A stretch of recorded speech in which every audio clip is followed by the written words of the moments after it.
Luxury whispers and velvet dreams. Sarah laughs, but nothing's as it seems. Game of chance or a clever scheme. Hidden fortune stitched in the seam. You'll never know till you're caught in the stream. Phala Phala, where the secrets play. Under the cushions, the cash will stay. Phala Phala, don't give it away. Rainy day, rainy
Marvin Divine. I'm saying bye to all the lies and all the times you cried, saying that I wasn't right, yet I was right by your side. You manipulator, playing games, your friends commentators, and I don't know what you say about our private conversations, but it's got them hating. Thanks to all the rumors you be claiming. It's cool, I'm done with you, so they can throw you a celebration. You gon' hate it when you see me with somebody living better. I'm trying to tell you that me just doing me gon' have you jealous. Friday, May 8th, 2026. Welcome back to the program, ladies and gentlemen. Quick sound check. Make sure we're good. Program, ladies and... Sounds pretty good. Welcome back. It is FAFO. F Around and Find Out Friday. And Cyril Ramaphosa is finding out just what his arrogance leads to. Cyril Ramaphosa today got a stunning rebuke from the Constitutional Court. And there are all kinds of opinions about it, including mine. I published a video a short while ago. Well, about an hour and a half ago, actually now, and published that video about this, and hopefully people go watch that video and see my analysis of it, what's going to happen to Cyril Ramaphosa. We're going to get into that news right now, straight into the news. But before we get to that, I want to mention that the Labour Party was given a stunning rebuke. Reform is now a major player in councils across the United Kingdom. The Reform Party has struck with a mighty blow. We'll talk about that when we get to the United Kingdom later in the broadcast, but stick around for that, folks. Stick around for that. That will shock you. Well, it shouldn't shock you. Just show you just how angry people are at the unconstrained destruction of their country, the turning over of their country to King Charles Caliphate. People have had enough of it, and Reform Party has struck very hard. Conservative Party, the Tories, and Labour utterly destroyed in this election. We're going to talk about that coming up shortly. But first off, it's to South Africa, where the earth-shattering news that Cyril Ramaphosa may actually be held to account for purported crimes. The Constitutional Court places Ramaphosa under parliamentary investigation over Phala Phala. They have said that the court, or that the parliament must continue with the process of impeachment and reconsider it. They invalidated the December 13th, 2022 vote, the papering over by the African National Congress to try to cover up Cyril Ramaphosa's purported crimes. No prosecution, no real investigation, simply saying that, well, we're going to ignore this report that found prima facie evidence that Cyril Ramaphosa was involved in crimes at Phala Phala. And they just covered it up. The Constitutional Court now has held Parliament to account, executing checks and balances against the legislative branch. Ramaphosa, for his part, has pledged cooperation with the court as that Phala Phala process is revived. Parliament says will carefully study and consider the Concord judgment. No, you won't consider it. You will not consider it. You will adhere to it, or you shall be removed from Parliament. The people will remove you from Parliament if you do not adhere to this court's decision. President Ramaphosa pledges full cooperation with the constitutional process after the Constitutional Court ruled that the Parliament must refer the Section 89 independent panel's Phala Phala report to an impeachment committee reviving accountability proceedings that had been effectively shelved unjustly. The presidency said Ramaphosa respects the Constitutional Court's judgment. Really? Why would he respect that? They don't respect the Constitution. The court's judgment declared Parliamentary Rule 129, Section I-B, inconsistent with the Constitution and set aside the National Assembly vote of December 13, 2022, that had blocked the process from advancing. The ruling does not constitute a finding guilty against the president, but confirms that the independent panel's prima facie findings of potential serious misconduct cannot be procedurally buried. It must be investigated and potentially impeached. But the court did find that the economic freedom fighters' appeal to the court was tardy. However, they didn't prejudice the decision against the EFF's lateness. They said it was still worth pursuing. Oh, yes, there were 4 dissenting opinions. I agree with you. It should have been a unanimous vote. Let me give you the names of the 4 clowns who dissented. Let me find it here. The minority, where's it at?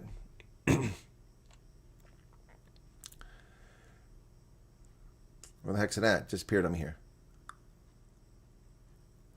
Minority report judgment written by Justice Jody Kolapen with Justices Ramaka Matopo, Rishanid Shigobin, and Suzuki Chichiki concurred, found the rule was constitutional and that the court did not have the jurisdiction of the National Assembly. Well, of course the court has jurisdiction over the National Assembly when it fails to adhere to the Constitution. So what kind of morons are they appointing to the Constitutional Court? This is why I talk about a captured court in South Africa. You have justices that found that was constitutional, that the Parliament can bury things in violation of the Constitution. No, it cannot. I'm with you, Carlos. How could anybody dissent on this? How could anybody dissent on this? It shows you they're captured. They're not real judges. They're captured. Yes. Oh, I'm sorry. Ronald Lamol, would you like me to come into Durko now so you can rebuke me? You want to rebuke me? You want to demarche me for stating the facts? Because I know you demarche Ambassador Blazell if he stated the facts, but I'll state the facts. Anybody that dissented in this opinion can't read the Constitution and is a captured justice. Case closed, finished and clear, done and dusted. Those 4 clowns are not justices. They are political actors sitting on a bench who shouldn't be on a bench. Simple as that. Well, Business Tech says major problems. Oh, the alert's off. Sorry. Thank you, Debbie Fox, for 350 Rand Super Chat. Very kind of you. So major blow for President Ramaphosa. That's what Business Tech says today. Wow. President Ramaphosa is back in the hot seat over Phala Phala with the Constitutional Court ruling that Parliament acted unlawfully when it voted to block investigations into the saga. The Constitutional Court ruled in favor of the economic freedom fighters, determining that the National Assembly acted unlawfully when it voted in December 2022 to dismiss the Section 89 independent panel report. Judgment represents one of the most significant rulings against a sitting president in South Africa's democratic history. I think it's the most significant ruling against the president, 500 days after the case was presented to the court. The central issue in the ruling covers Rule 129, which the EFF contended was unconstitutional. The EFF argued that the discretion provided by Rule 129 allowed Parliament to disregard the findings of an independent panel, undermining the constitutional integrity of the impeachment process. And for once, the EFF is correct. It's correct. Ramaphosa, of course, denied any wrongdoing, was never been charged with a crime, despite the fact they found evidence. Ah, look, it's Ramaphosa and Jordan Hill Lewis. The government national unity tensions are stoked. Well, not really. The DA won't vote him out of office. Following the ruling, DA has taken a measured stance, saying it will engage with the impeachment committee on the basis of facts, not prejudge the outcome. Prejudge? We already know the outcome. The evidence already says the guy's guilty. So the DA speaks. Yes. The Democratic Alliance says it commits to uphold accountability, even if it makes the GNU uncomfortable. Sure. DA spokesperson Karabo Kakao said the ruling on Phala Phala reinforced the party's longstanding position on ethics and clean governance. Yeah, they're dancing around. They're dancing around. Speaking to Newsroom Africa, DA spokesman Karabo Kakao said the judgment reinforced the party's longstanding position. We remain a party of ethics, clean governance, and constitutionalism. Really? Clean ethics? I'm sorry. Dean McPherson and his boyfriend jetting off to Brazil at government expense, taxpayer expense. That's clean governance? You say so. A minister in Parliament. Of course, he thinks that nil means compensation, so there you go. Hi to my parents on my 30th birthday. Well, happy birthday, Ghost Phantom. Where did you come from? I don't recall seeing you there anytime recently. I'll interrupt my broadcast to wish you a happy birthday very quickly. So happy 30th birthday to you. I had a hard time with it. I'm getting lots of scam calls here. Man, it just doesn't end. 5 of them this morning, and this is a block number. How they do this is amazing. They use computers. So here's your birthday cake. Happy birthday to Ghost Phantom. Happy 30th. I was 29 for 11 years back then. So you take whatever approach you want, but I was 29 for 11 years. Happy birthday to you. All righty. Continue on with the story here. So the DA says they'll uphold the rule of law. Really? We will never be a party that protects misconduct, covers up corruption, or weakens accountability for political convenience. Really? Really? I don't know about that. Those who hold the highest office in land must be held to the highest standards of honesty, transparency, and accountability at all costs. Really? You don't really want me to weigh in on what I know about the Democratic Alliance. I'll just keep that to myself for now. Delay in Concord's Phala Phala ruling draws political criticism. The EFF and ATM, who are both parties in this suit, they question the delay in holding Ramaphosa accountable. They want to know why it took so long. And it's a fair question. Political parties criticized the Constitutional Court today for delaying the delivery of its judgment on whether the National Assembly failed to carry out its constitutional obligation to hold President Ramaphosa accountable in relation to the Phala Phala matter.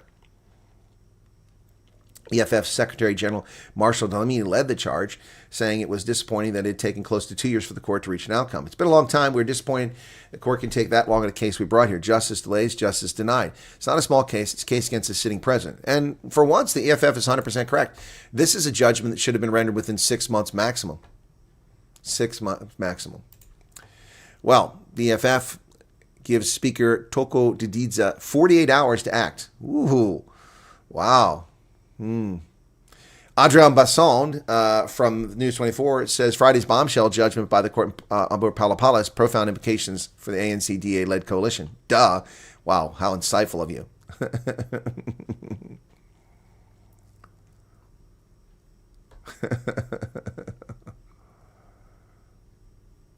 What is this? EFF, what are they saying here? Let us remind you again that on February 28, 2023, Joyce Blame revealed that President Ramaphosa had resigned following the Phala Phala scandal. On January 24, Ecuadorian Secretary Refugee Mabu confirmed that the president had indeed resigned and had been persuaded by a faction to remain in office even though he was no longer interested. It's only a matter of time before he officially resigns as president. Has resigned.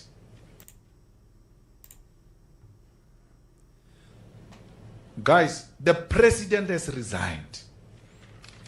And you all know that. President wrote a letter.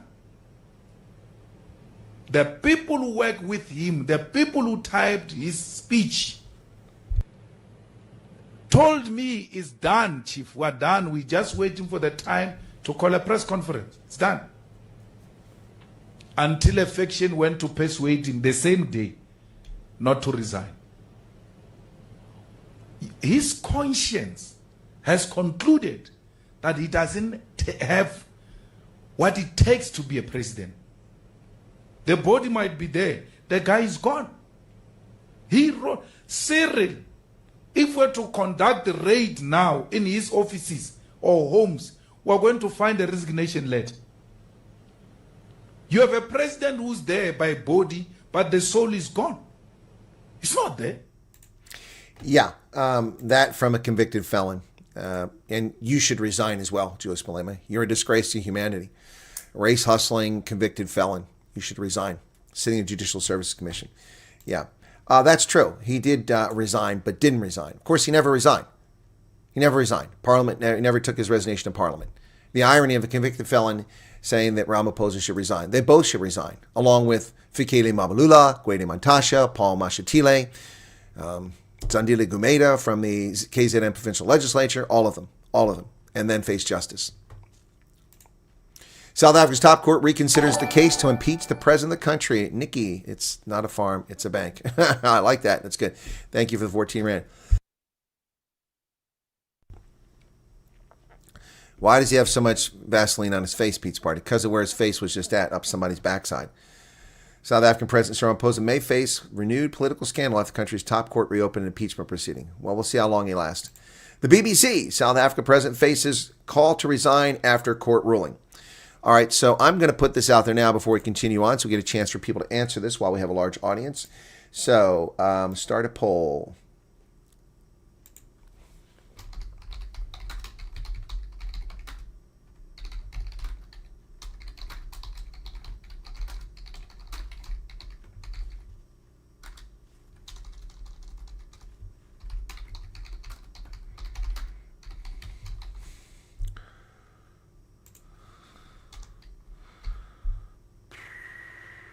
There you go. There's a poll up.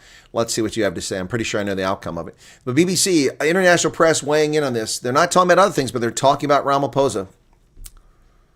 South African opposition leader Julius Malema has called on President Ramaphosa to resign after the Concord ruled that the parliament had violated the Constitution by blocking moves to impeach him in 2022. Well, I also call on Julius Malema to resign from parliament and go do his jail time. New York Times reports that the court decision leaves South Africa's president facing an impeachment inquiry. Judges ruled that an impeachment hearing should be held over a case involving money stolen from a couch. So we have at least 2 presidents of South Africa in the modern era guilty or accused of malfeasance, Jacob Zuma and Cyril Ramaphosa. And we have another former president who's just a moron, Thabo Mbeki. AIDS is caused by poverty. Thousands, tens, hundreds of thousands of South Africans died or were born with HIV as a consequence of his ignorance and his arrogance as a black man with penis envy. Reuters.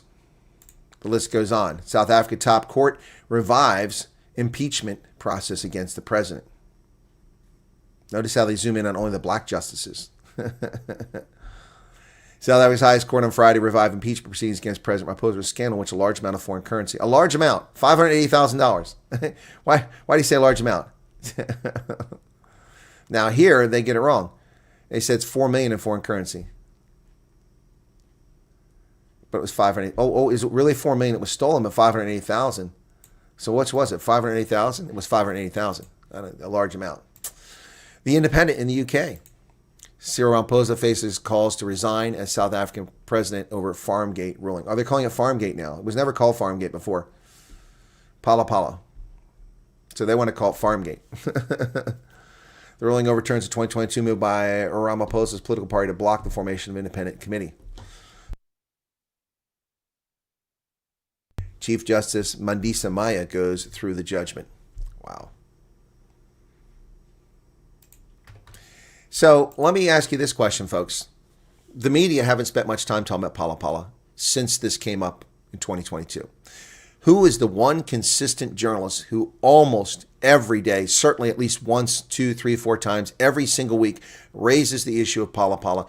Who even made a song about Phala Phala? Who has kept the Phala Phala saga alive in the media? Who did that?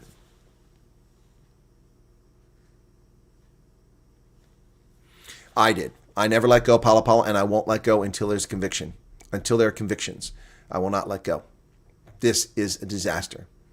And I've said it over and over again. I have said it every week since this story broke. And I've investigated and reported on over and over and over. Others have passed on, forgotten about Phala Phala. I have never forgotten about it. Never. This conduct is inexcusable. Torture, kidnapping from a foreign country. I mean, what the hell is that? Illegal rendition? And then the SAP's cover up. Well, there were no break-ins at any VIP residences in this fiscal year. Liar, liar, pants on fire. SAPS is guilty. Wally Ruda is guilty. The race hustler himself. Oh, the Poles won't let us in because they're racist. No, you brought crew-served weapons and 100 armed agents. You only reported half a dozen on your damn country clearance, you moron. This isn't Africa, Poland. We don't live by made-up rules and people do what the hell they want because they're arrogant black politicians. You must follow international standards, Wally Ruda. Cash in a sofa comes back to haunt South Africa's leader. Next round of scandal is at a difficult time for South African president. Look at the lady standing up there alongside him. Both of them obviously are starving. They're not getting enough nutrition. Even a news station reports this. South Africa's top court revives Ramaphosa cash scandal, paving way for impeachment. Now here he is with another person who should be removed from office. The cuckold Emmanuel Macron. Deutsche Welle, South Africa's top court orders Ramaphosa impeachment review. His presidency is on the line as lawmakers will now have to reconsider whether there are grounds to impeach him over the scandal. So now they all want to call Farmgate in the West. No, it's Phala Phala. How did this come about? Do you know why it came about? Because Cyril Ramaphosa is an arrogant cuss. He's an arrogant cuss who thinks the rules don't apply to him. So Wally Ruda, either on his direction or with his knowledge, illegally kidnapped, according to the report from the special investigation. That report says that it kidnapped these people from Namibia, brought them back to South Africa, tortured them, and then paid them bribes to keep their mouths shut. This from a president who thought he was untouchable.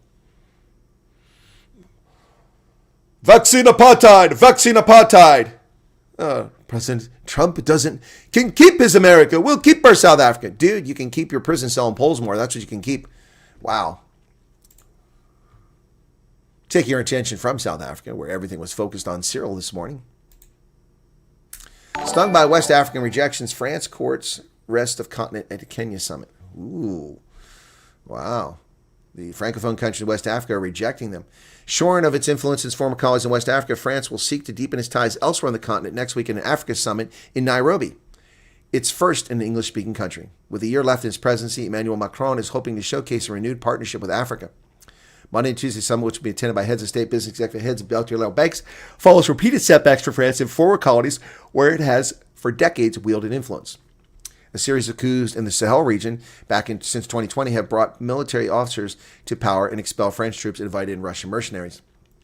So the French pivot to Anglophone countries is not going to work. Not going to work. Turning our attention to the Arabian Gulf, U.S. military fired on 2 more Iranian oil tankers as Washington awaits response on a deal. U.S. Central Command today said that its forces had disabled 2 more Iranian tankers that were trying to breach an American blockade on Iran's ports, the latest strain on the war's shaky ceasefire.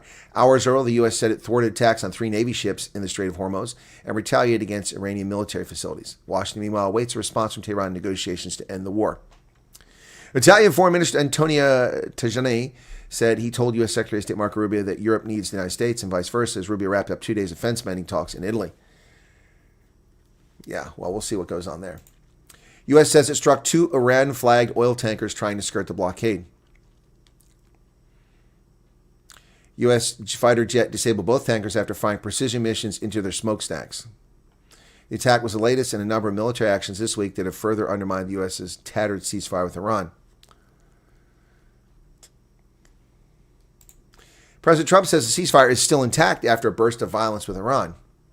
Well, now we're shooting back, so how is it a ceasefire? Trump said they trifled with us today. We blew them away. Spoke to reporters at the Reflecting Pool in the National Mall, which is being renovated. It was drained. It's being renovated. We'll see what the response entails. The hope is that something can come to put us in a serious position of negotiation. The U.S.'s self-defense strikes came after destroyers USS Truxtun and USS Rafael Peralta and USS Mason were attacked with multiple missiles, drones, and small boats, which, according to Central Command, no American vessels were hit. U.S. forces responding by striking Iranian military facilities deemed responsible. They include missile and drone launch strikes, command and control locations, and positions from which Iranian forces were surveilling. CENTCOM does not seek escalation, but remains positioned and ready to protect American forces. Ladies and gentlemen, are we not in a state of war? Is the ceasefire actually happening? I mean, honestly, we got to start being honest here. What's going on? Well, President Trump has threatened the European Union with much higher tariffs if no trade deal is signed by a new deadline. He gave the European Union until July 4th to ratify its trade agreement with the U.S. He warned that tariffs would immediately jump to much higher levels if the bloc failed to do so. In a post on Truth Social, he issued a new trade deadline during a great call with European President Ursula von der Leyen, one in which he said both leaders agreed Iran can never possess a nuclear weapon. He pledged to raise tariffs on cars and trucks imported from the EU to 25%, accusing the bloc of not complying with the terms deal struck at his golf course in Scotland last July. I've been patiently waiting for the EU to fulfill their side of the historic trade deal we agreed to in Turnberry, Scotland, the largest trade deal ever. A promise was made that the EU would deliver their side of the deal and, as per agreement, cut their tariffs to zero. I agreed to give her until our country's turn 50th birthday, or unfortunately, the tariffs will immediately jump to much higher levels. Wow. There he is in last year with Ursula von der Leyen. Well, Trump is back on the tariff bandwagon. Let's see what happens there.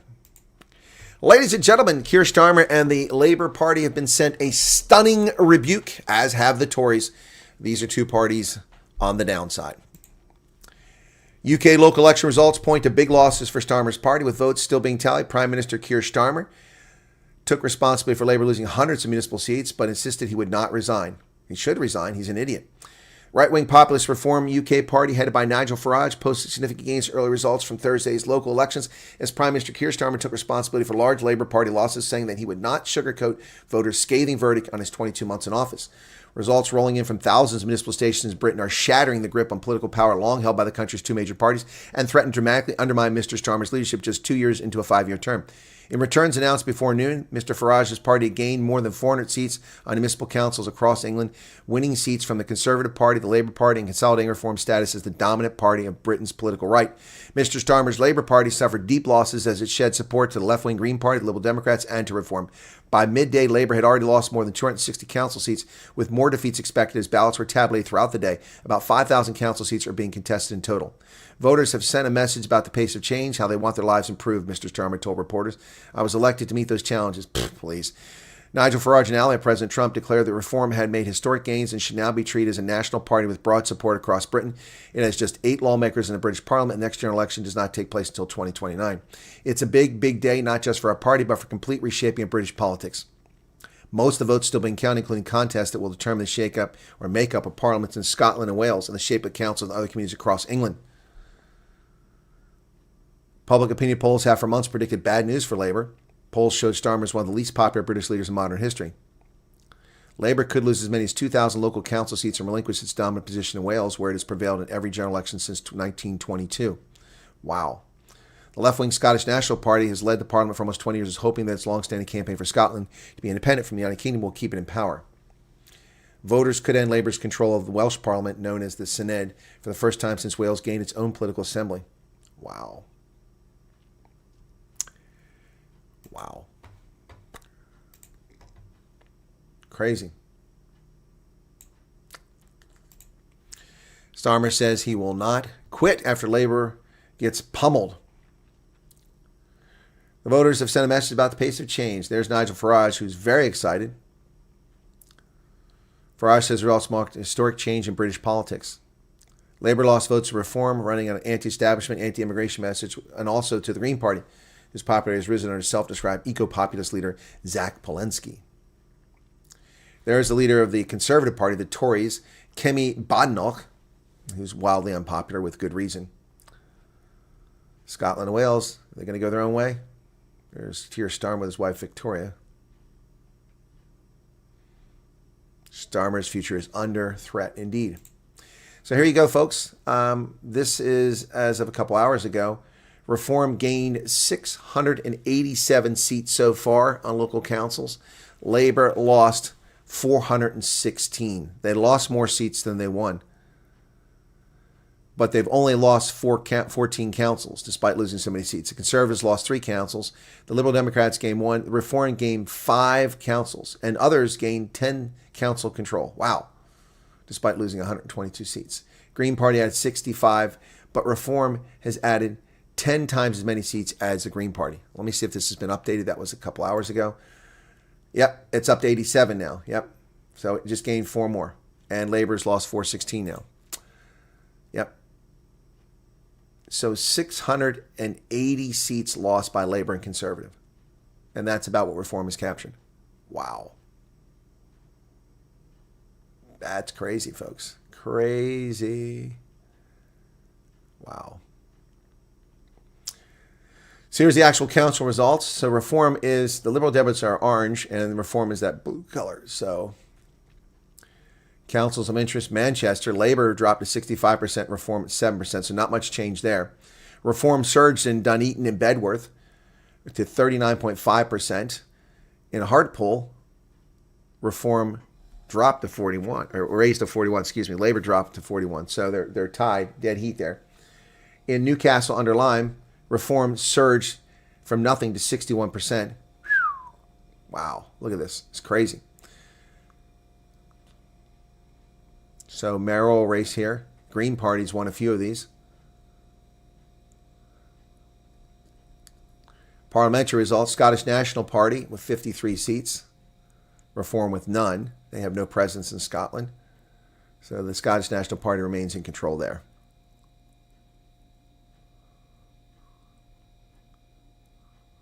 But Reform did gain a lot of votes. You can see in Carrick, Cunnock, and Doon Valley, they up to 24% from almost nothing. In Wales, the Welsh Party, 35. Reform has 27 seats. Labour down to 8. They're losing control for the first time in over a century. Wow. You need 49 for the majority, so nobody has a majority. So the Welsh will have to team up with, well, they might be able to make it if Tories unite with them, gives them 41, and Labour unites with them. That would give them the 49 seats they need. Otherwise, they're going to have to team up with Reform Party, the Welsh Party. Wow. This is huge, folks, huge. But Starmer vows to fight on.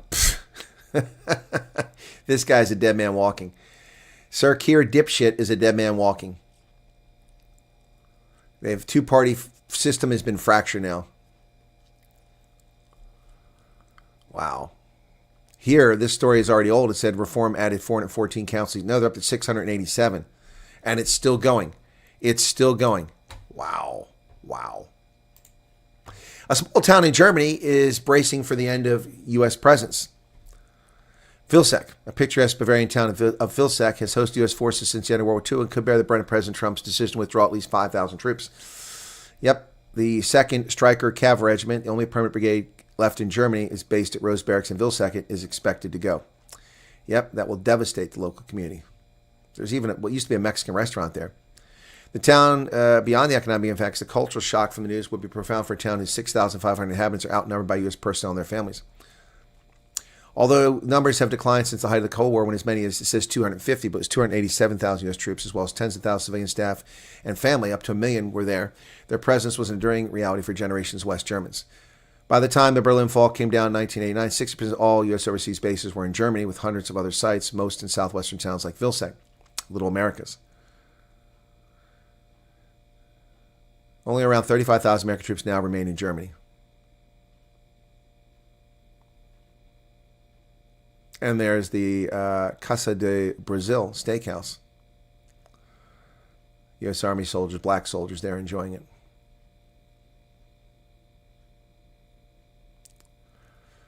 Yep, so Vilseck's getting ready for the departure of American troops. I'm going to come back to this story. Scientists have finally figured out how fast the universe is expanding. I talked about this yesterday. And for galaxies that are 3 million light years away, it's 46 miles, 60 kilometers per second. And those at twice that distance, it's 90 miles or 120 kilometers per second. That's how fast the universe is expanding. It's just, it's mind-boggling. In the 3 seconds it took me to say that, or the 5 seconds it took me to say that, the thing went hundreds of miles. That's crazy, the galaxy. I need to save this one for afterwards, too. Let me put that over here. These stories got out of sequence here. I don't know how that happened. The U.S. economy is leaving the developed world in the dust. Despite the Iran conflict, despite tariffs, U.S. enjoyed dramatically larger economic growth this year than most other large developed countries. U.S. gross domestic product expanded by 2% in the first quarter compared to the previous quarter. Compare that group of 7, which had a projected economic growth of 1.1%. U.S. 2, Canada 1.7, Japan 1.4, UK 0.5, Germany 0.3, Italy 0.2, and France no growth. Wow. That despite higher oil prices. Federal government spending and investment grew at 9.3% annual rate in the first quarter.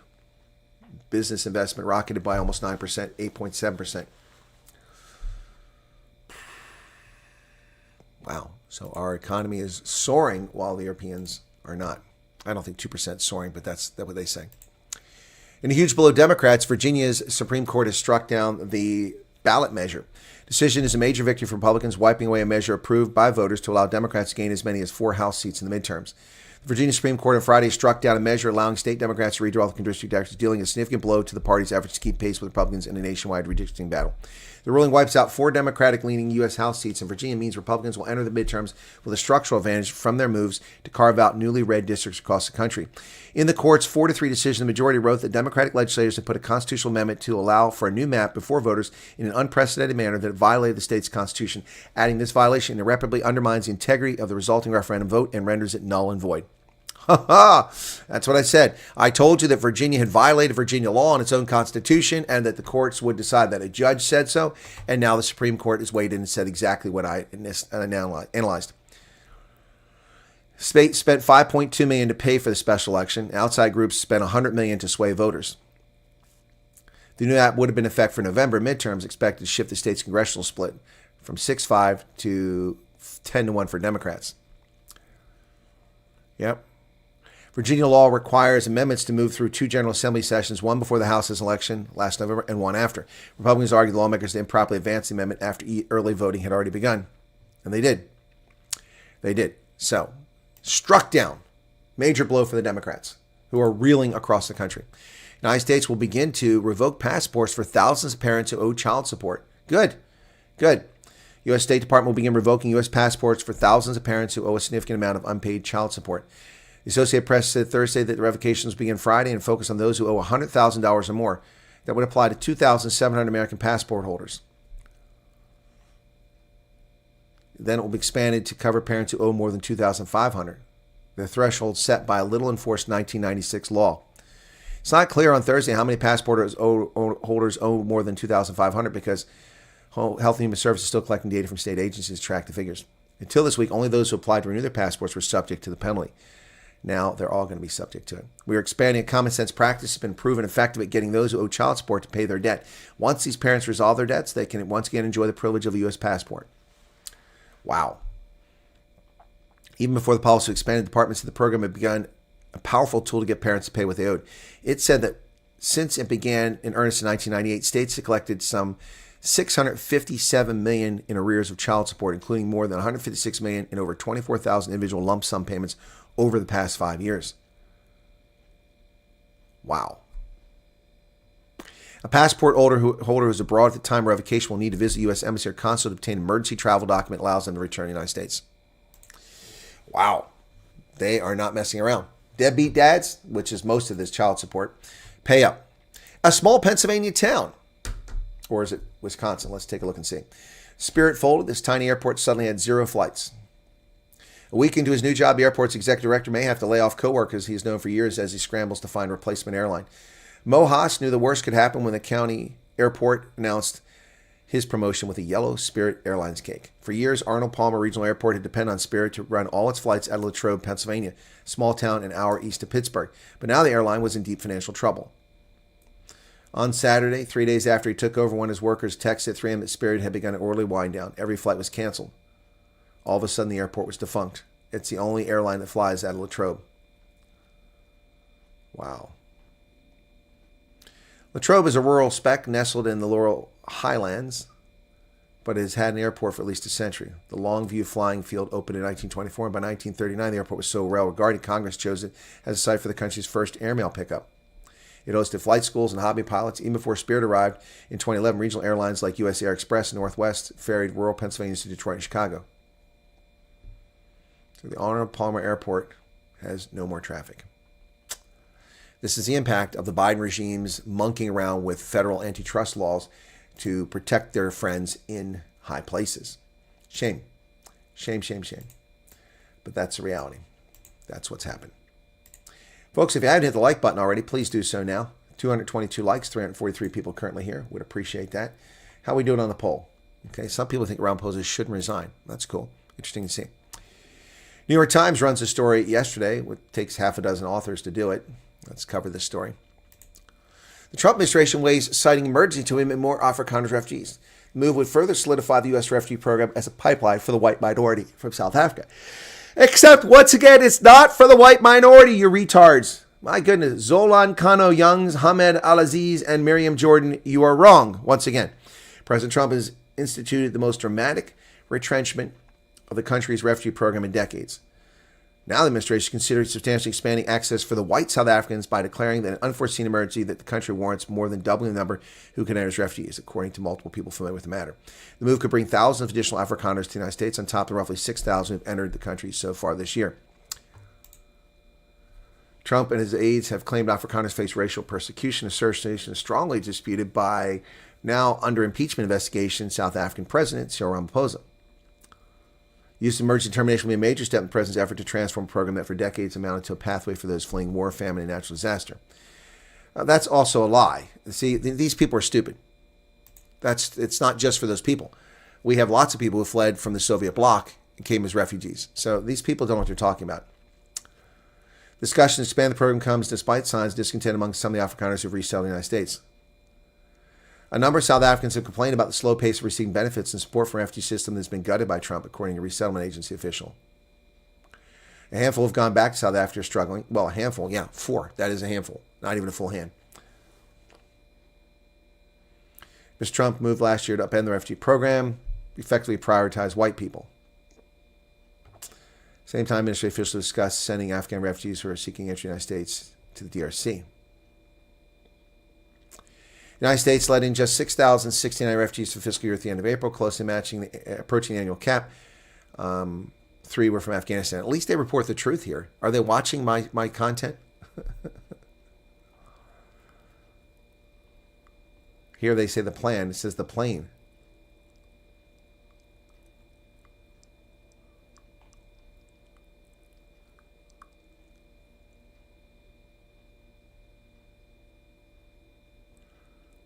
Mr. Trump was falsely accused that claimed that Afrikaners is being targeted in a genocide.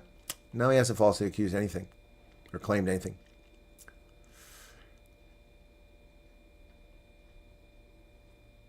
Reuters reported earlier on the consideration of new refugee ceiling. Discussion to use emergency determination to expand the program has not been previously reported. Yeah, it has. By me. From me. By me. Ever since the cap was announced. You're slimy, New York Times. I've actually helped your journalists do their stories. But you're an evil publication.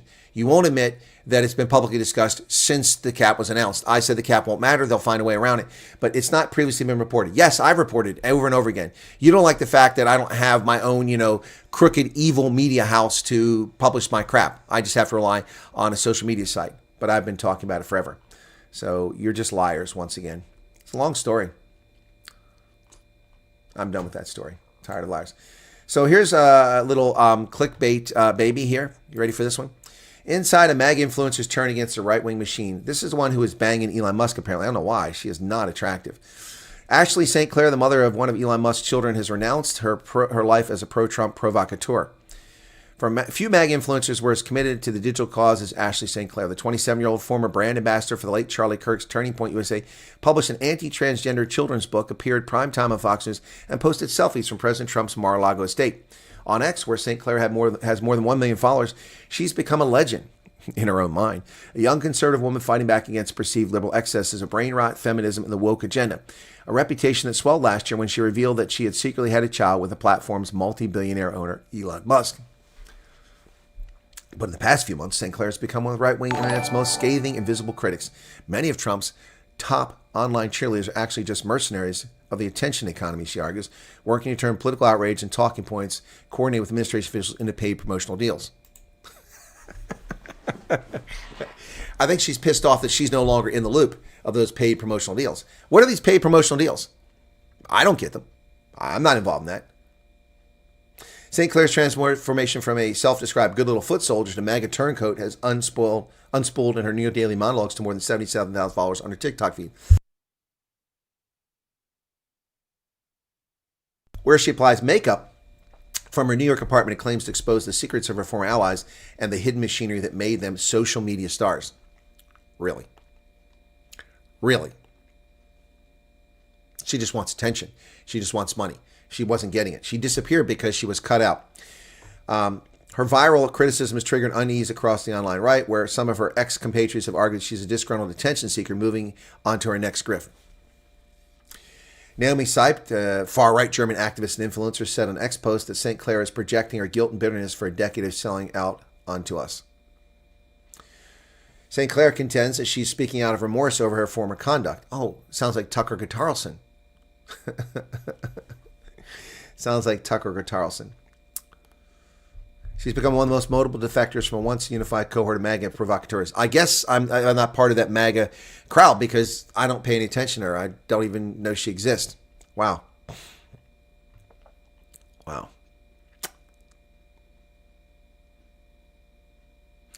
Her post on X won her attention to Musk leading to a secret relationship, and as she revealed in February of last year, the birth of their son, her second child. The two have gone to court over custody of the boy and are now estranged. Musk did not respond to requests for comment.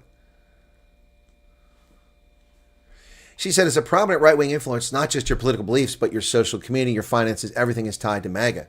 I couldn't exactly leave and get a job at Starbucks or Pinterest with my Google search results. What? She was gone for months. In January, she reappeared, saying she felt immense guilt for her role in spreading anti-transgender views and for building a following on a site run by performative viciousness. That's kind of what she does.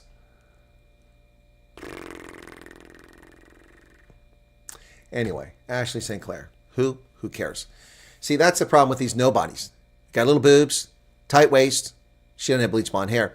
Or these twits who just are entertaining but are, have nothing to them. It's amazing how many stupid people are on YouTube and on X and on Twitter. It's the same thing. On TikTok, I meant to say. And Facebook, who have nothing to say, who know nothing, who have no qualifications, who've never done anything, who've never accomplished anything. They ghostwrite little books for kids. Come on, give me a break.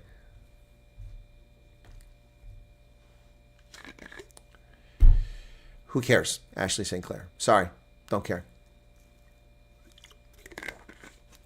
How are we doing? We up to 300 votes yet on that poll? Can we get there to 300?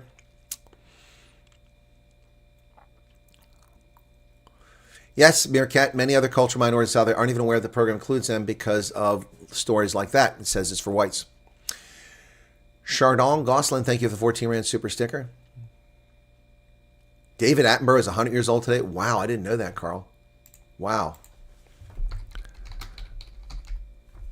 Wow, I had no idea he was 100 years old today. Wow. 100 years old today. That's insane. What a cool dude. Celebrates his 100th birthday. I didn't know that. Wow.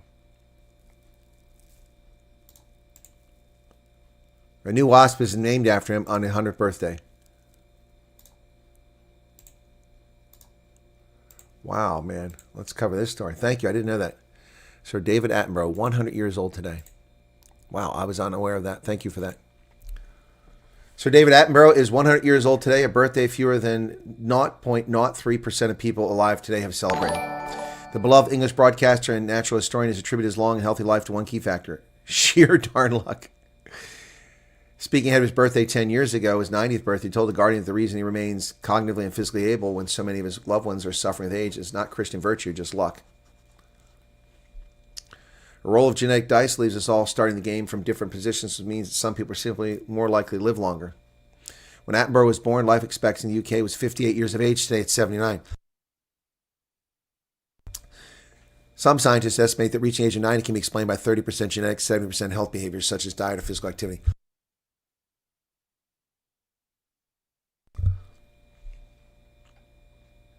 There's a picture of him in 1965.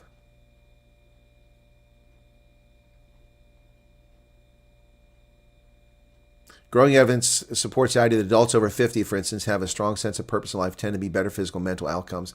Some studies have indicated a lower risk of death from any cause. Wow. U.S. centenarian prevalence, 1950 to 2020. In 1950, virtually nobody lived to be 100 years. Now look at it now. Almost 1/4%. Chances are low, but still, people are making it.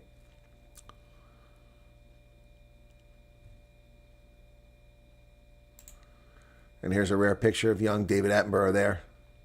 Right there in the center. 19 years old, 1945. A new wasp has been named after him. Ugh. And these are his 10 best documentaries, apparently. Life on Earth, 1979. The Trials of Life, 1990. The Blue Planet, 2001. Planet Earth, 2006. Frozen Planet, 2011. Our Planet, 2019. Wild Isles, 2023.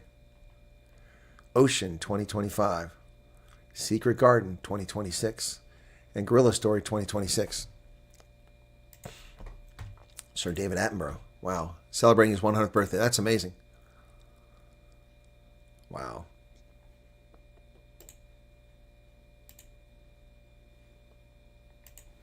You don't realize he's that old, man. You don't realize he's that old. Definitely not for us who are persecuted and prosecuted.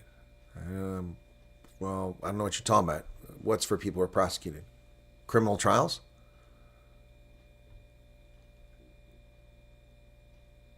You can go on holiday but can't afford child support. No, people are just deadbeats. They don't pay it.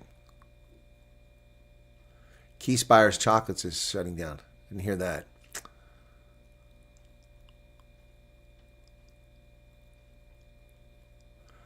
Good to have manual tools also for food production. Okay. Well, what happened in the last election, MJ, the way forward is that the Reform Party split the vote with conservatives, the Tories, and that's how the because it's first past the post. If you have 39% of the vote, but that's the top vote getter, you get the seat in Parliament, and that's what happened. And so they split the vote, and they wound up with lots of seats in Parliament, which is artificial. It didn't reflect the will of the people. More conservatives voted for Tory and Reform Party in that election than voted for by a wide margin than the Labour Party. But they took over. It's unfortunate, but that's what happened. Meerkat says Italy's next withdrawal trips. I don't know about that. We rely on Italy quite a bit, maybe, if Trump is pissed off. Yeah, Starmer will be gone very soon. Crystal Philly on the NC is getting rid of him, not us. They're planning something, okay? Future looks bright. Complete their term. Should not reserve. Okay. It's great to see that the Virginia Supreme Court has officially overturned this. Yes, it's good that the Supreme Court did, not just a judge putting injunction in there. Okay. What's this grow? Stop putting this grow food stuff in there, Candace. I'm going to start blocking your comments. You keep putting the same thing in there. Oh, we don't want him in the Western Cape, says Scoops. The manager of Epstein Island was arrested for kidnapping. Oh, I didn't hear that. Yeah, Emmanuel Macron suffers from battered husband syndrome. I think you're right. Amriel doesn't think that Phala Phala is going to go anywhere. Oh, I agree. There needs to be jail time for people involved in the Phala Phala scandal.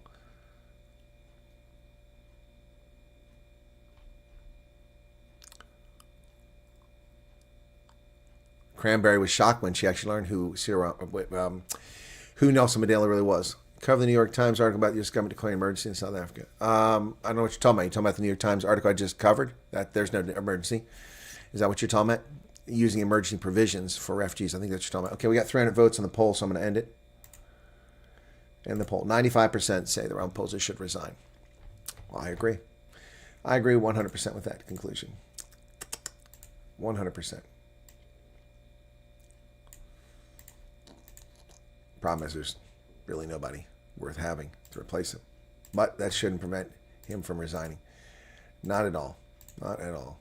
So Richard Attenborough. Oh, David Attenborough, excuse me. Not Richard Attenborough.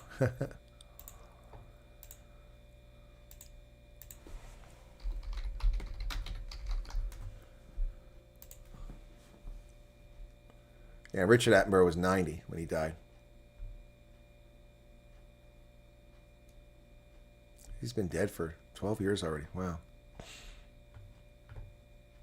didn't realize it's been that long. Hey, Eric. How's it going? Oh, yeah. What has Britain become? Yep. The anniversary of the end of apparent World War XI. Yeah, isn't it May 9th? What was VE Day? Was it today?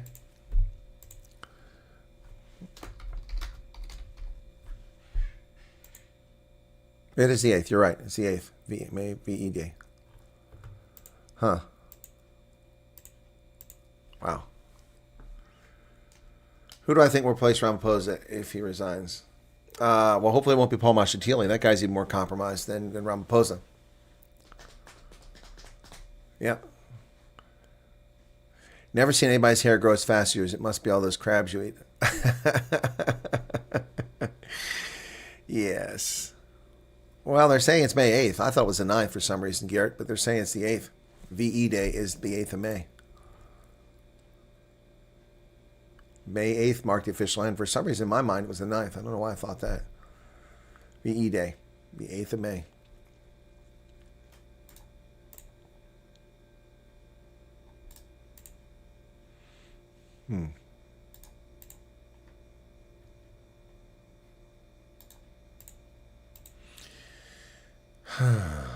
Funny how my comments don't show. I don't know what you're talking about, Cool Beans. I've read several of your comments here.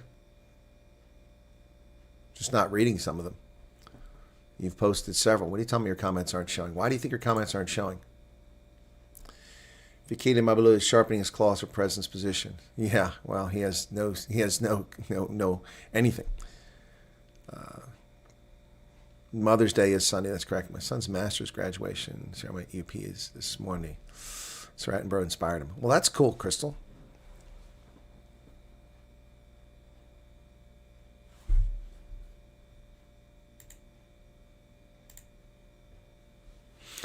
All right, so we had an interview this morning with two gentlemen in Michigan. I hope you guys enjoyed that.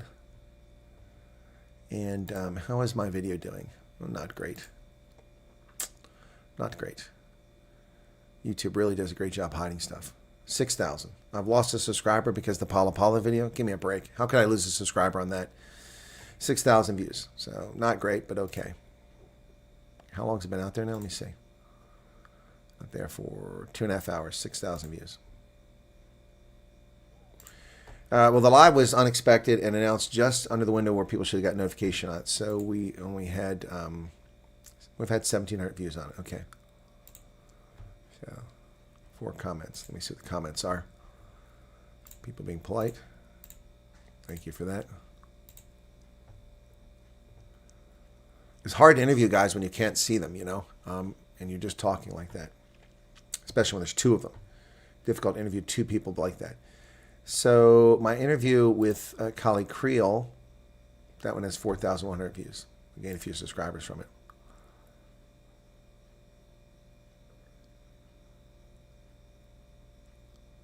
Yeah, I saw what you said, Cool Beans. Buddy explaining something that precious piece of news. His birthday's today. Well, thank you for that, Carl. Ninny says, give my boys a hug for me, Xander and Nico. They're excited to meet you. I presume I'll be meeting them in Florida. Okay. Yeah, so let me put that up now because I didn't get a lot of feedback. So it looks like I'm going to have some time to myself, which will be nice, but that wasn't what the intent was. So let me just get these up here very quickly.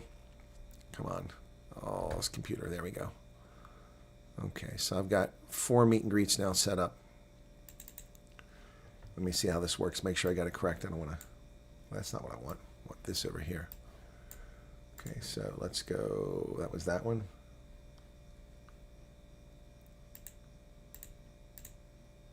Okay, cool. Got him. Okay, so here we go. Okay. All right, so here are the meet and greets set up for this weekend, and I'm open to more, particularly on Monday, but this is what we have for now. Palm Harbor, Florida will be the first one, Saturday, May 9th at 11 a.m., 1350 Seagate Drive, Palm Harbor. It's the pool area, and that's a picture of me in Twin Falls, Idaho. So that is coming up on Saturday, May 9th at 11 a.m., Palm Harbor, Florida. All right, so if you're able to come to that, please feel free to come to it. That's also posted in the groups, hopefully by my moderators. I shared it with my moderators, and it is posted on the community tab for this channel. You can find that information with the address, okay? Okay, so there's that. That's the first one. That's at 11 a.m. And then at 3:30, I'll be in St. Petersburg at 640th Street North, St. Pete. You can bring something if you want a braai. Apparently there's a braai pit there. May 9th at 3:30 p.m. All right, so that's the St. Petersburg meet and greet. That's 2 down. Okay, and then this is in Tampa. That's Loretta. That's the one your daughter is helping with. Tampa meet and greet. That's on Sunday at 10:30 at Copeland Park, 11001 North 15th Street, Tampa. Okay, that's me at Stellenbosch for the Varsity Cup final between Ickies and Stellies. I was there as a Matke's fan, and they lost. Okay, that one's Copeland Park. And then the last one I've got set up, this is the Orlando meet and greet. I don't know who set this one up. I don't have contacts. That's a picture of me on the Western Cape on my way to Hermanus. No, I'm sorry. That's actually not Hermanus. That's actually by, oh, geez. Hout Bay. That's opposite side of Hout Bay, the south side of Hout Bay. Orlando meet and greet. This one is at Winter Park Apartments, 5 Autumn Breeze, Winter Park in Orlando.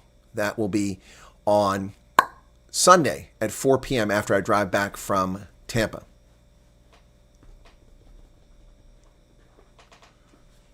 Okay.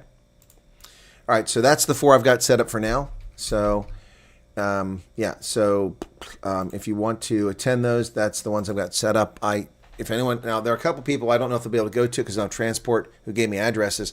I will look at going to their place individually if they can't make it. I don't want people to go out of their way and waste money.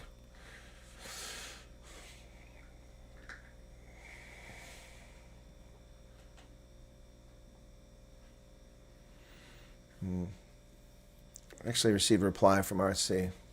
Okay. If I had spare time, would you do in Orlando? Well, that's debatable because there's some refugees located east there. I might just drive there. I've never been to SeaWorld. Maybe I'd go to SeaWorld for the day. But I've got to turn my vehicle in, so I don't have a lot of time on Monday. But I could probably get a military discounted ticket, so.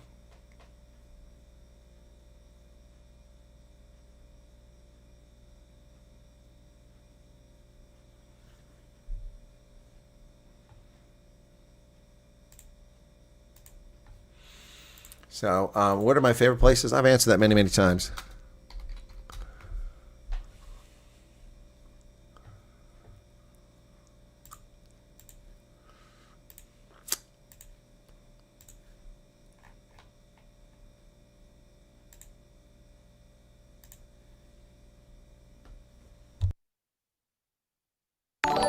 Adrian would like to meet and greet once we get there. Okay, well, thank you for 140 Rand. That'd be cool.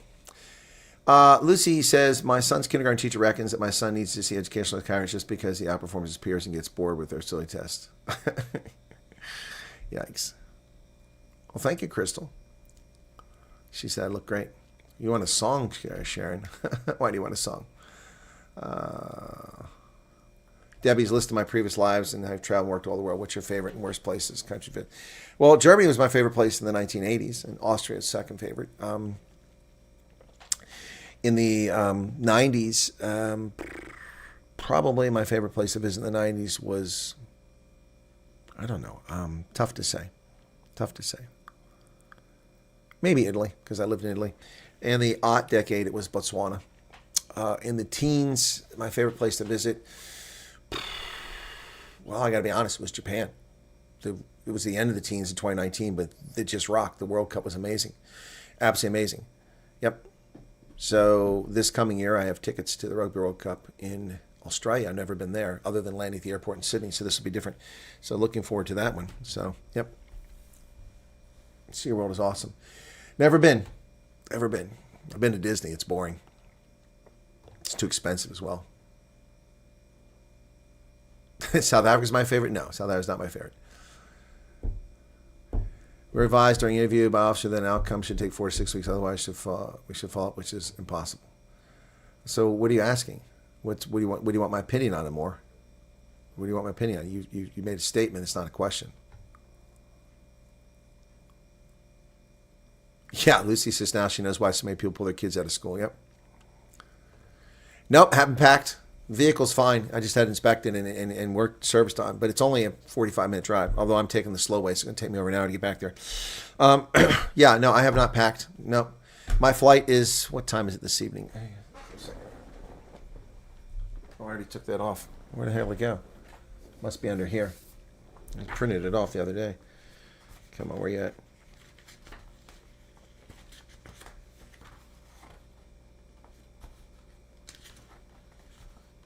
There it is.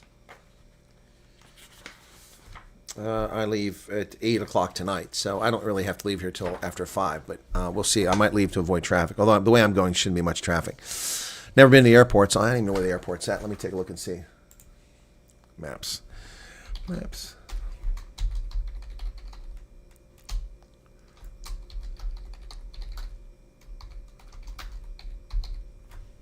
Okay. Okay, there it is.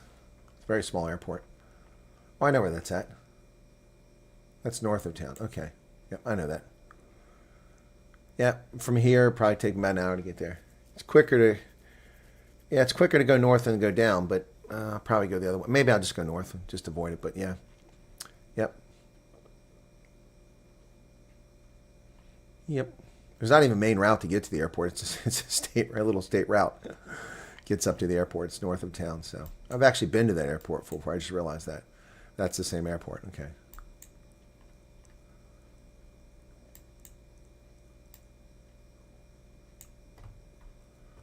Yeah.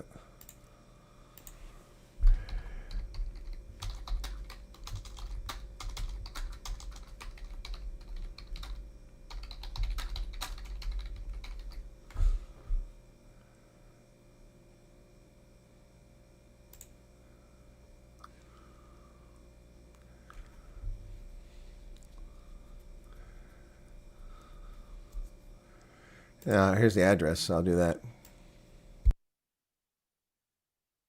The ticket counter doesn't even open until 2 hours before the flight, so I wouldn't be till 6 before they even open. So there's no reason for me to leave before 5.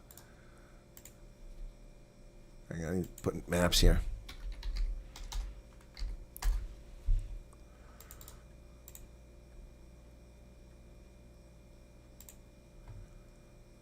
Yep, that's exactly where I was just at. Yep, I know where it's at. Yep, exactly where I was just at. All right, cool. Parking is free there, so that's cool beans. Saved me a lot of money. Pennsylvania has 124 state parks. Who doesn't want to live there? Not just 124 state parks. It also has game lands everywhere. Game lands. Pennsylvania game lands. Let me see. Map of...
Pennsylvania's 336. Yeah, it's mute. Sorry. Yes, the sound was off. Sorry. You prefer that you hear my coughing? Thank you, Pizza Party. Thank you for the membership chat. Sorry, waste that. 336 game lands. So the problem is I can't get the map to work. I was focused on trying to get the map to work. Sorry. Map won't work. But what I can do is show you this. Let me see. Is there a key for this? Let me see if there's a key. There's no key. I don't know why there's no key here. How do you have a map without a key?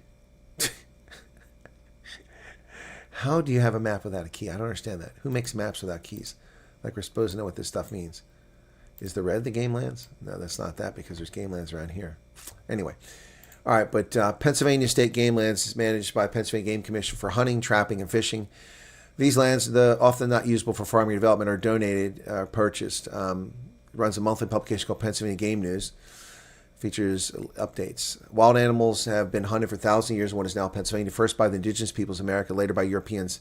By 1890, game had practically disappeared from Pennsylvania. That year, John M. Phillips and other sportsmen recognized the scarcity of game and formed the Pennsylvania Sportsmen's Association so they could press the state government for protection of wildlife. This resulted in the formation of the Pennsylvania Game Commission.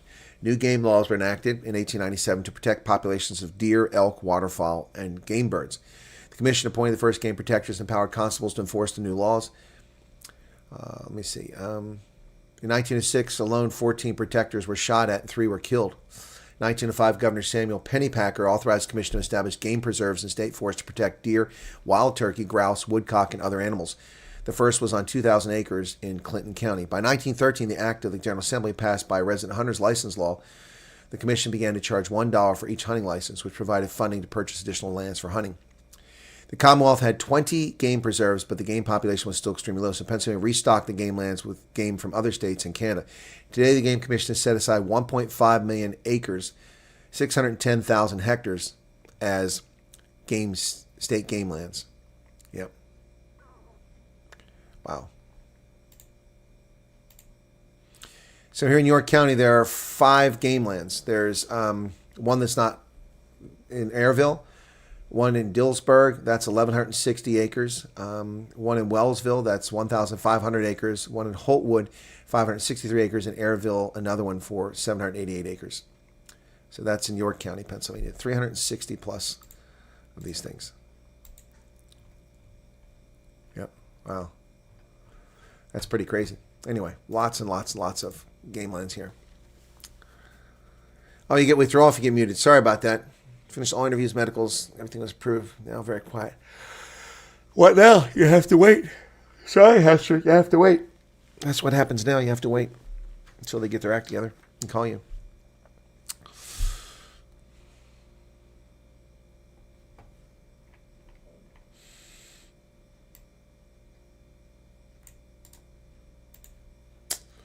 Yeah, so state game lands are interesting for Pennsylvania. I'm not aware of other states do stuff. They call it different things, but this is interesting Pennsylvania.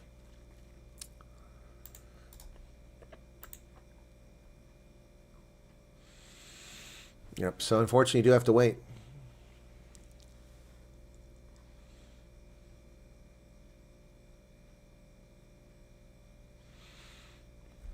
Carl Rasmus, I haven't cursed you. What are you talking about? You smoking crack cocaine? Not even talking about you.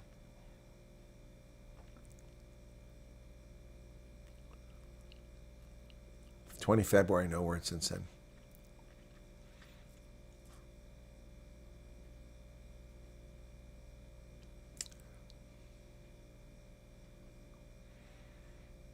Well, there was nothing to hear in 5 minutes, Delia. Sorry about that.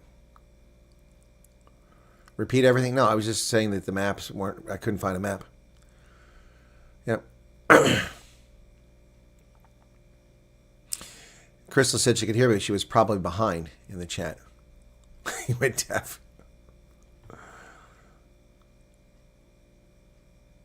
Stefan says Tennessee's the best state. It's a nice state. Stop worrying about your case under review. That's normal.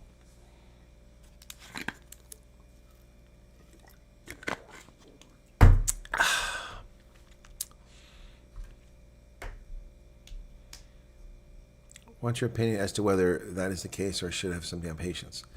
Oh, Amor. Okay. That's the case.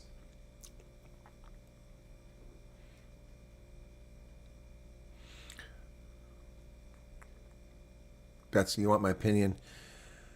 Revise my interview outcome should take 4 to 6 weeks. Otherwise, we should follow up, which is impossible. So, yeah, it's normal. Look, I mean, a lot of you Johnny-come-latelys are coming in here and just applying after the intake questionnaire are like having very unrealistic expectations. I mean, I don't care what the officer told you; it doesn't apply. It affects almost no one. Almost no one moves in that time frame. If you watched the refugee interview earlier, these are guys who applied in June, and they got here in April. May, June, July, August, September, October, November, December, January, February, March, April. 12 months later. 12 months after they applied. My friend who was part of the original 100 was in February, early February last year, mid-February last year. Just came a few days ago, end of the month. Only been here a short time. So you just did your stuff in February and you're wondering what's going on. I mean, guys, does anybody even have any concept of how many people have done this? Have you even thought about how many people might be ahead of you, or how many people are working on this program? I mean, there are tens, if not hundreds of thousands of applications out there. I don't understand this. Well, I finished everything in February, or I finished everything in January. I finished everything in November, December, October, September. You're not the only one. There's tens of thousands of other people. Gosh, guys, I don't where this expectation is that you're somehow forgotten, or you're lost, or you're at the back of the queue, or that they'll never get to you. They've not gotten to me. There are people who've been waiting over a year. And anyway, so it gets very difficult and very frustrating to have empathy when people aren't listening. I appreciate your frustration, but I know what you're frustrated about. It took longer for me to find out whether I got admitted to college. February? Seriously? I applied to college in September of 1981. Didn't get my acceptance letter until I think February or March, before I graduated high school. That's to go to university. And I was qualified. It just took that long. And somehow people think that they should be coming over as refugees whose background has to be thoroughly vetted in 2 months or 3 or 4 months. Come on, you have no realistic expectations here whatsoever. None. And I don't want to hear, well, so-and-so went. It doesn't matter. It doesn't matter. It's not your case. It's their case. Every case is different. That's how it works. Empathy, it's hard to have empathy when I get the same thing over and over again and people refuse to listen to what I say. It really is. It took me longer to get accepted to university than it is for people who are asking about stuff that just happened. February's yesterday. January's yesterday. September, October is last week. It's that recent. It isn't new. There are still people from February last year, PRM emails, who are not here. There are still people who did a statement of interest from May onwards who are not here. There are still people, when the government shut down, that are not here. There are still people that were with the raid on Woodmead who are not here.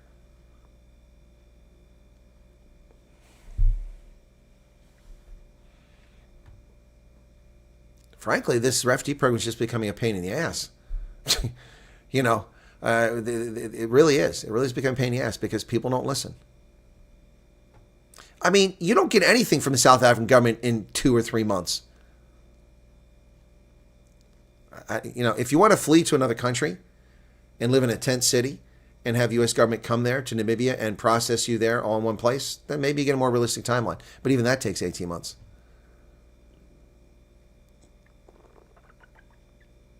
Anyway, sorry. I'm sure some people's feelings are hurt. Yeah, AB says last year was before the raid on Woodmead on 16 December, still in South Africa. Christoph Havanga is saying, please listen, people. Yep.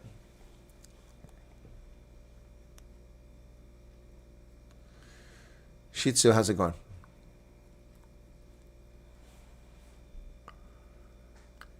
Daddy Sarcastic got his passport in 3 weeks. Mind blowing. Well, actually, I know people last year that got their passport in less than a week.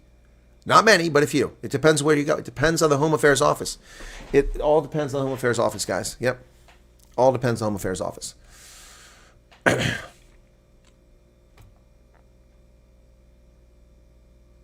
Kathy, you are correct in your statement about green cards and citizenship.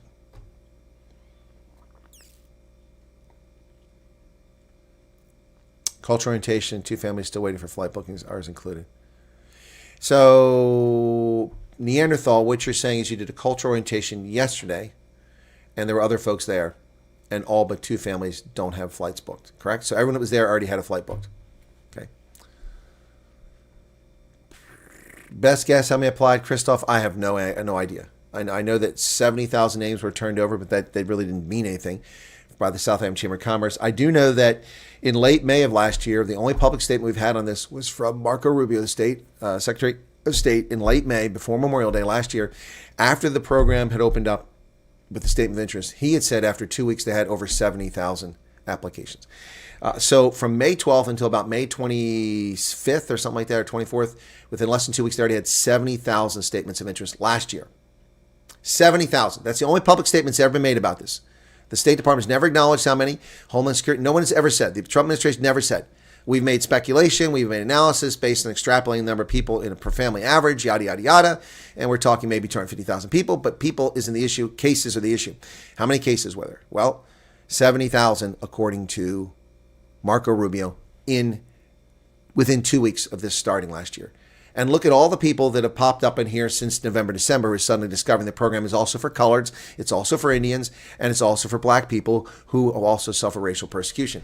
Lots of people popping up out of nowhere. So I have no idea, I have no basis to make any estimation whatsoever. None. Without inside information. And the U.S. government is not sharing that. They are tight-lipped on that. Tight-lipped on that. Yes, Carl, you must be smoking crack cocaine. I didn't say anything about you. You said I was cussing you out. I didn't cuss you out. Or were you joking? March 2025 still here, says Charlene. Yep. Charlene, I'm presuming that you did the intake questionnaire in November, right? Okay.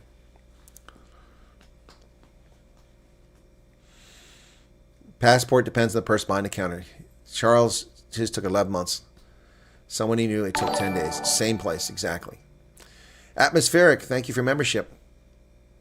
Waiting months, but continue with their lives. That's the best advice I can give. I don't know why people don't listen to my advice. This is not a given. It's not a guarantee. It's just an offer. And what you should do is, if you want it, apply for it. Continue your life. Continue working. Leave your kids in school. You don't get rid of your home. You don't get rid of your buckies. You don't get rid of your cars. You don't close your bank accounts. You just wait until you get called. You go where you're told to go. You answer the questions honestly. And then when they contact you, you get to an assembly area and you get on a plane. It's as simple as that. It's as simple as that, ladies and gentlemen. And I do not understand why that is so hard for so many people to understand. But that's as simple as that. That's the advice I've given for months and months and months, for nearly a year, if not a year over now. Just go about your life. This is no guarantee. There will be people denied. And boy, when I did that, that's when a lot of people turned against me. Oh, he's a liar. I'm not a liar. There will be people denied. There are people who are eligible who will be caught lying. There are people eligible who will be caught trying to bribe officials. Oh, yeah. South Africans trying to bribe officials. Oh, yeah. You think that's not going to happen? You think that's not going to happen? Then you're wearing primrose glasses, or, rose-colored glasses, not primrose, rose-colored glasses. Yeah, there'll be South Africans who try to bribe officials. There'll be South Africans who lie. There'll be South Africans who've committed offenses that they didn't disclose, which is considered lying. There'll be South Africans who are rapists or pedos or murderers who won't be allowed to go. There'll be South Africans who apply who will not be eligible.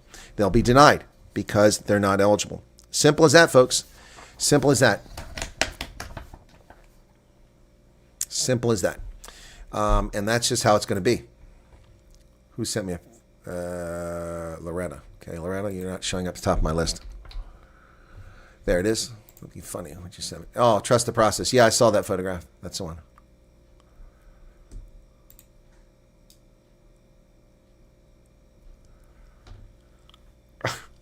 I wrote to someone on 21 April, and they just responded back to my email. Wow. Okay.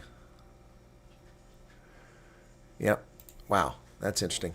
Interesting. All right. East Coast Ostrich says, people must be patient. It's so beautiful here in the USA. It's worth the wait. But East Coast Ostrich, you're here. That's easy for you to say, will be the response to your comment. I know you're joking, Carl. I got it. I was having fun with you. Atmospheric says, hey, Mom. Okay, I'm guessing that might be Loretta's daughter, maybe. Could be wrong there.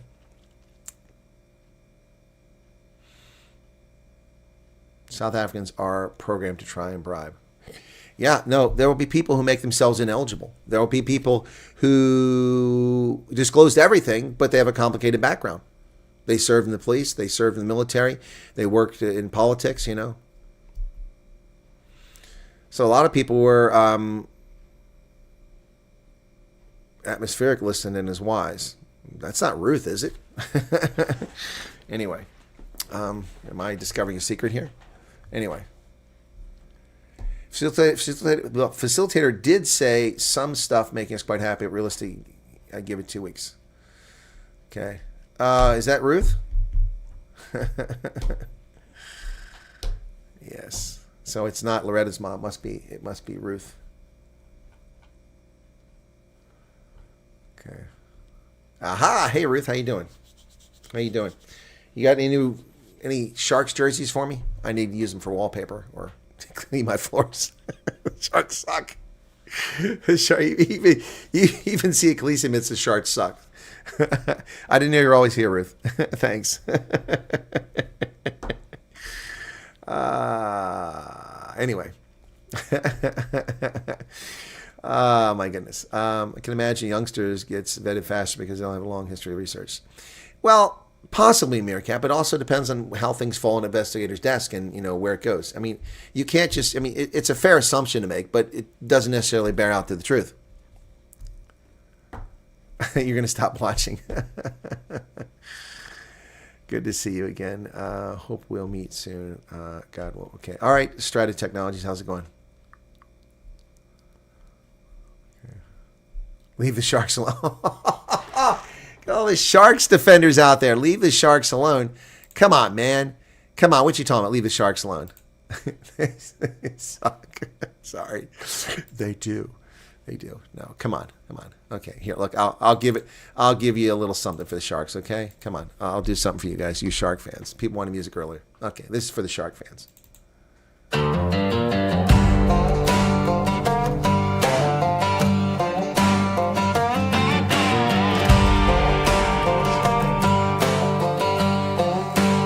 They lost when I picked them to win, James. East Coast winds to the Western Cape. Legends rise and stars take shape. Curry in the air, the Sharkies run wild. Tidal waves crashing rugby style. Sharks bite, they never let go. Try after try, they steal the show. Champions roar from Durban shore. South Africans lead forevermore.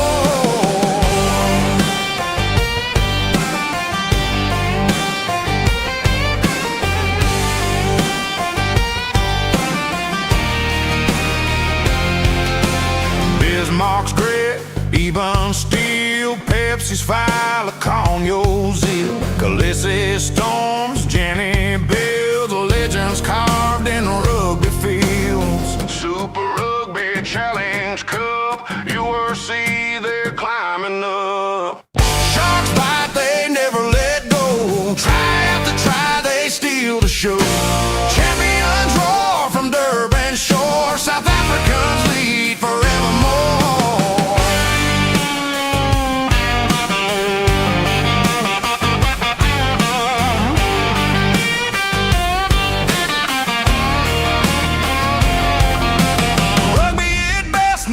There's no fight from the East Coast waves to the Cape's bright light. They're building history under stadium skies with every tackle, every try.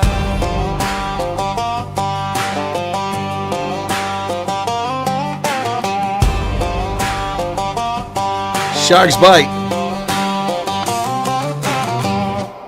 That's my theme song for the Sharks. Yeah, I think we're overloading things. How can 39% of the fans be Sharks fans out there? Sasha Feinberg Ngumzulu is a great player. Yes, CB, I know the Cheetahs aren't there, but I only get 4 options. I would have put the Cheetahs up, but these are the 4 in the URC, so, I can't put the Cheetahs. Would love to have put the Cheetahs up there, but they're not on there, so you have to pick the best of the rest. Things you hope to bring home from Florida. No cockroaches, no bugs, no mosquitoes. Nope, none of that. Nope. I don't plan on bringing anything back. Maybe a new Starbucks mug because they've changed the format of the Starbucks mug. That's probably about it. In fact, I'm going to downsize my suitcase. I don't need a big suitcase for this one because I'm only there for essentially a weekend. But I will take a suitcase just in case anybody wants to. Look at all that. You guys are lying. You're not all Sharks fans. Give me a break. Give me a break. There's no way there's all Sharks fans. Come on. Oh, yeah, no. Atmospheric, you're definitely here more than Mom. She's switched off a lot from social media these days. She used to be here for every stream. That's not a criticism, just a statement of fact. This is wrong. Okay, I cannot accept this. We cannot have all these Shark fans. We're going to have to fix this. We're going to have to fix this, folks. All right, I can't let that go. I can't let that go. Not just the Sharks. My Stormers fans, get ready.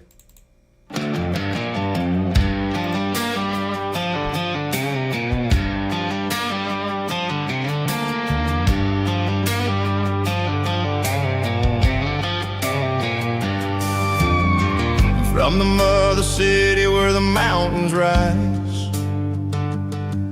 capped on and sheer under sapphire skies. Legends are born in the shadow of Table Bay. They lace up their boots and take the field to play. The stormers strike, the thunder roars. Try after try, they open the doors. Champions of the Western Cape, rugby's heartbeat takes its shape. Ruinell running like the wind. Dion for it tackles with a champion's grin. Brian Havana speed leaves the world behind. They build the legends brick by grind. Super Rugby to the URC. Stormers carve their history. Stormers strike, the thunder roars. Try after try, they open the doors. Champions of the Western Cape, rugby's heartbeat takes its shape.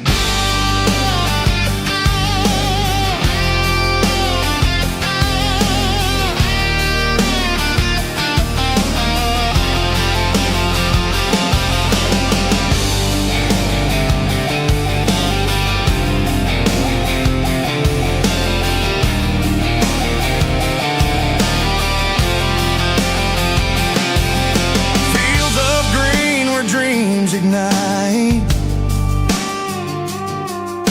Western Cape under stadium lights.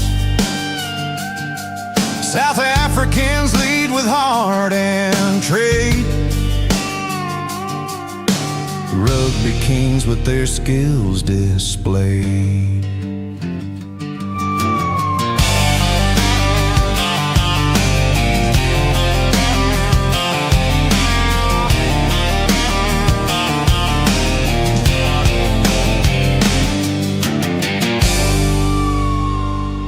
All right, Storm Strike. Let's see if that struck a chord and changed this vote, which was very dangerously trending. Still the Sharks. What the hell's going on over here?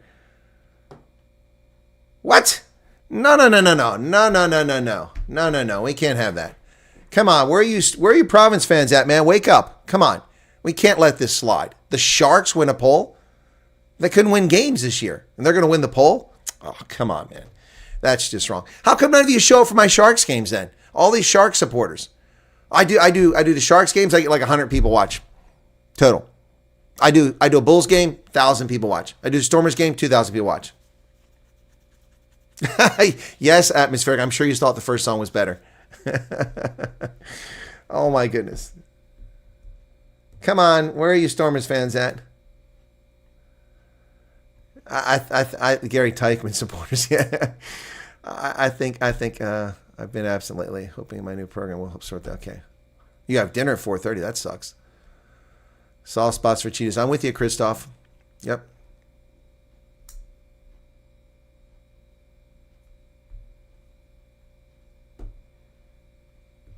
Our first conversation during COVID on your old channel was about Bram van Strategy. Bram van Straten? Yeah, Bram van Straten. That was a long time ago. I interviewed him and I actually ran into him at the airport at OR Tambo. He and I were going down the escalator at the same time. What's wrong with my hat? There's nothing wrong with that hat. That hat rocks.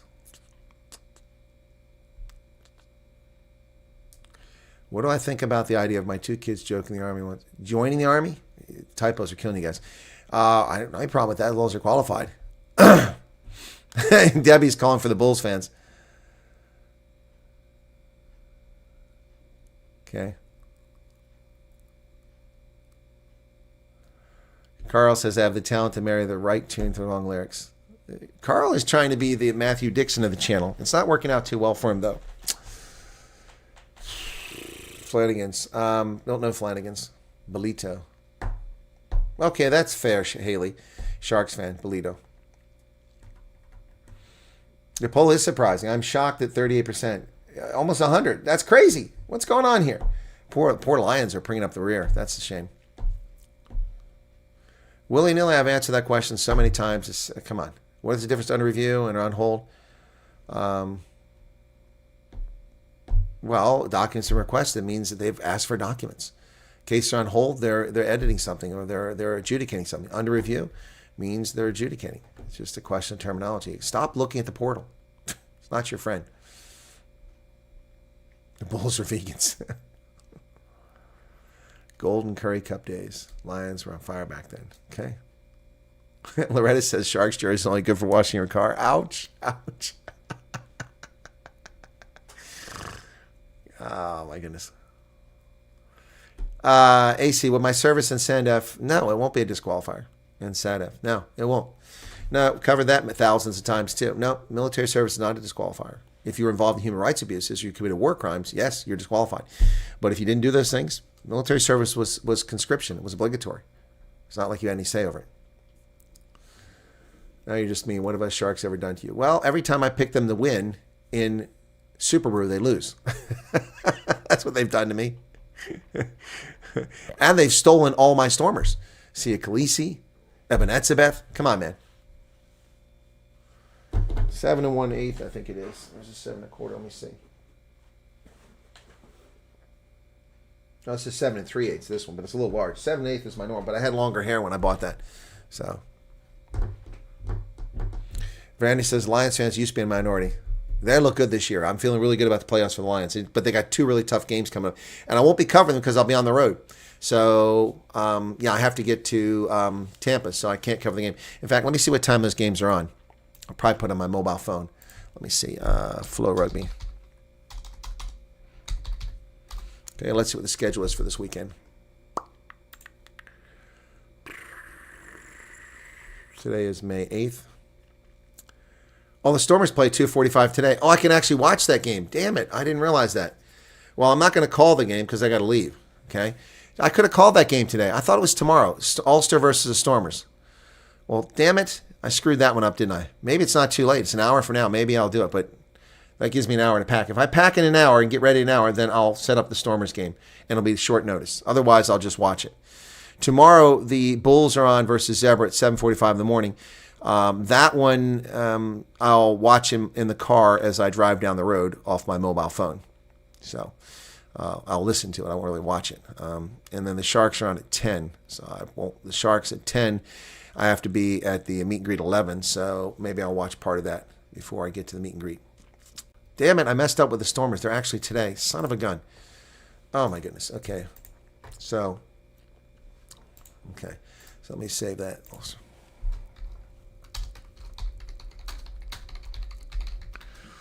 That's 28. Today's 8 May. Tough challenge. The Lions and the Stormers have tough, but the Bulls have the easiest road to finish up. It's tough for the Stormers and for the Lions, especially for the Lions, but we'll see what happens.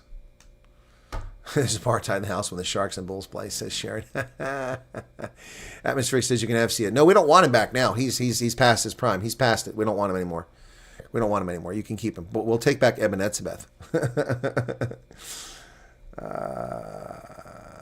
Angelique's out here. It's not changing. What is the deal? Sharks fans? Come on, this has never happened before. Now I got to do this poll more often. Nothing wrong with Mufasa. Puma supporter, not Argentina Pumas, but Pumalanga Pumas. Ah, got you that. No, I know those Pumas. Yep. No, I've covered them in Curry Cup. Yep. And the Griquas. Yep. And Wellington. Cavaliers.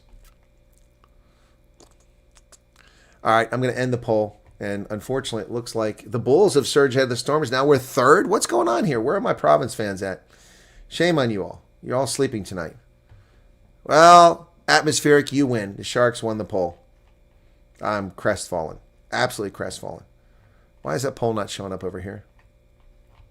Chat. There it goes, finally. I am crestfallen. That sucks. I cannot believe we came in third behind the Bulls. Oh, my goodness. So I got 27 votes. That sucks.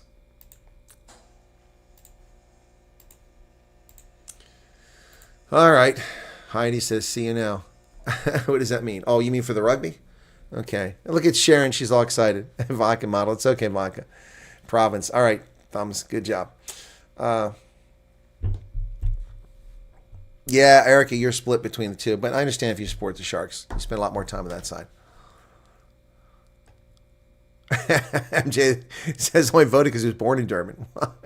Accident of birth shouldn't make you a fan. I wasn't born in Cape Town, but I'm a province fan.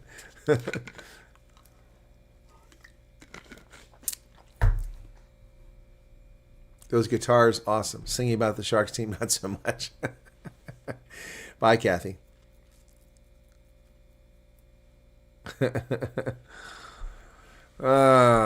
Sharks fans might be a little surprised, but none of you go to the damn games. I mean, I've been to games. Ask Erica. We went to games. Ask CB. We went to games. I've been to several Sharks games. I've been to Sharks and Cheetahs game years ago, and I've been to Sharks and Ulster game and another one too. That's not going to make any difference, Amanda. I'll put the sign up. It'll come across the screen. It'll be stenciled on my forehead. I'll put a tattoo on my forehead, and people still ask the same question. They'll ask the exact same question. I'll answer a question, and 90 seconds later or 45 seconds later, the exact same question comes. Look, I mean, I did a meet and greet at Vanderbilt Park, and a room full of about 75 people. And I answered a question. The gentleman, 2 people away from the person that I answered the question, only 2 meters away from me, asked the exact same question 2 minutes later. I'm like, what? Unbelievable. Unbelievable. Anyway, South Africa, I mostly went only to international games for the Springboks. All right. Yep. Well, international games are coming up. The All Blacks tour, which hasn't been done in years, is coming to South Africa this year. Looking forward to it. So excited about that. Yep. Look, we'll see what happens there. All right. Yes, my sense of humor may hurt your damn feelings. It's right there. We did the Happy Birthday to Ghost platform earlier, Marius.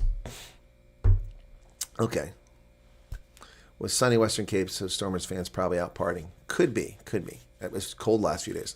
That's going to do it, folks. Time for me to go. I got to get ready. And got Stormers game coming up. I'm going to see if I can't do it. It's okay. Don't worry about spelling. We all get typos, Christoph. No problem. Be sure to hit the like button if you haven't done it already. We're under 200 now. We've hit 356 likes. That's going to do it. I will probably do a short live tonight after I get to my hotel. So that'll probably be around midnight. So 6 a.m. for South Africans. All right. Catch you guys later. Thanks for being here. I'll try to get the Stormers game up if I can get packed and get ready because I've got time to do it. All right. Cheers, everybody. Be well. Thanks for being here. God bless. And thanks for following. Cheers.